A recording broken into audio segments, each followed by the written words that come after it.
Welcome back to Kleppers Corner, where we take today's date in history, hold it up to the light, and ask, is humanity making progress, or are we just running laps around the same stupid track with shinier sneakers?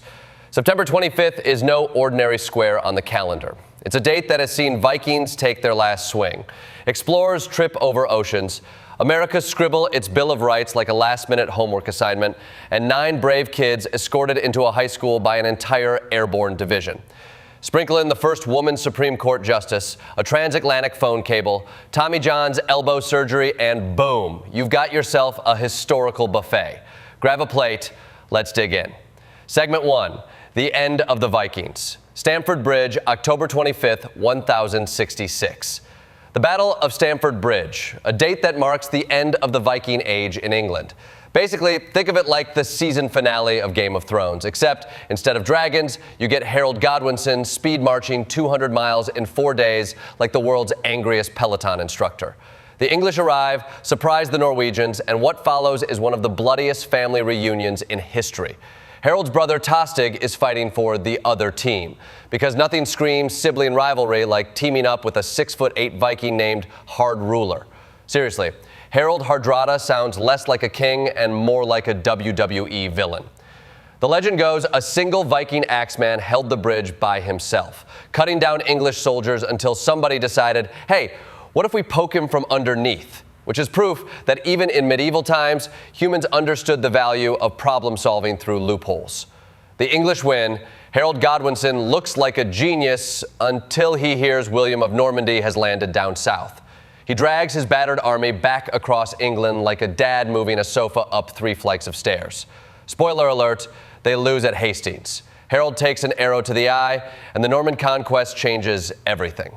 English law, language, castles, basically the whole British aesthetic we still mock today. All thanks to September 25th exhausting an army. Sometimes winning is just losing with extra steps. Segment 2, drawing borders, losing crusades, Treaty of York and Nicopolis. Fast forward a bit. September 25th, 1237, the Treaty of York. England and Scotland sit down, pull out a quill, and decide, this line here, that's the border. Which is great, because we all know once humans draw lines on maps, nobody fights about them ever again. Then, in 1396, Europe proves once more that if you put too many French knights in one place, disaster follows. At the Battle of Nicopolis, a shiny coalition of crusaders charges in to stop the Ottomans. They were basically the original NATO, except with more chainmail and less strategic planning. They get absolutely crushed. The Ottomans dominate southeastern Europe for centuries, and half of Europe's nobility ends up dead or captured. Moral of the story? Don't underestimate the guy nicknamed Thunderbolt. Also, maybe don't plan your military strategy after a wine tasting. Segment 3, Discovery and Religion. Balboa and the Pacific, Peace of Augsburg. September 25th, 1513. Vasco Núñez de Balboa becomes the first European to see the Pacific Ocean. He climbs a mountain, sees water stretching endlessly, and says, yup, dibs. This is Spain's now classic conquistador move. See an ocean full of sharks, whales, and storms and say, yeah, I own that. Balboa should have been a hero, but politics being politics, his rivals frame him, and he's executed a few years later. Exploration, where jungles will kill you, but office politics will finish the job. Meanwhile, in 1555, Europe is busy not getting along. The Peace of Augsburg declares, cuius regio, eius religio. Basically, the ruler picks the religion, everybody else just smiles and nods. So if your prince likes Lutheranism, congrats, you're Lutheran. If he's Catholic, hope you like incense. It's like Spotify Premium for faith, except the playlist is forced on you and skipping isn't an option. Segment 4, Bill of Rights, 1789. America writes its homework September 25th. 1789, Congress passes the Bill of Rights. Why? Because Americans had just fought a revolution against a king, and when they read the Constitution, they went, cool, but where's the part that says we can yell at the government without being hanged? James Madison, who originally thought a Bill of Rights was pointless, suddenly becomes the guy making a list like he's cramming for finals. Free speech, right to bear arms, no unreasonable searches. Basically, all the things you see weaponized today in every bad Facebook argument. And here's some cosmic symmetry. On September 25th, 1690, the first newspaper in America was shut down by colonial authorities after one issue. 99 years later, to the day, the First Amendment is born. From shut up to say whatever you want, that's progress, America style. Segment 5, The Little Rock Nine, 1957. September 25th, 1957.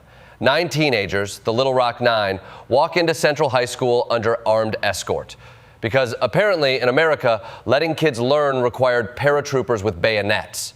Arkansas Governor Orville Faubus literally called in the National Guard to block them. Eisenhower had to federalize the Guard and send in the 101 Airborne, because nothing says land of the free like turning algebra class into a military operation. The courage of those students was incredible. They endured daily harassment, but their act forced the nation to confront its hypocrisy. All men are created equal, except in homeroom.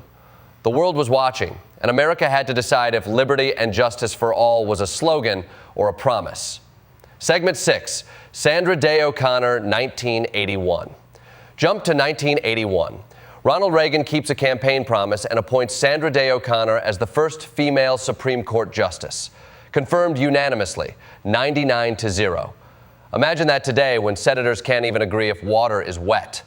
She serves for nearly 25 years, often the swing vote in 5-4 decisions. Basically, she was the human embodiment of the phrase, "it depends." Her presence shattered the marble ceiling, inspiring women across the country to enter law.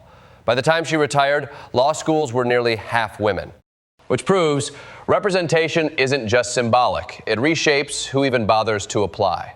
Segment 7, Phones, Elbows, and Progress. September 25th also gave us some 20th century wonders. In 1956, the first transatlantic telephone cable goes live. 36 simultaneous calls. Before that, if you wanted to talk across the ocean, you basically screamed into a radio and hoped for the best. Now, you could call Europe and complain about the weather in real time. Then in 1974, Dr. Frank Joe performs the first Tommy John surgery, replacing a pitcher's elbow ligament with a tendon from his other arm. Tommy John comes back and wins 164 more games. This surgery has since saved thousands of careers. Think about it. Medicine figured out how to rewire elbows like car engines.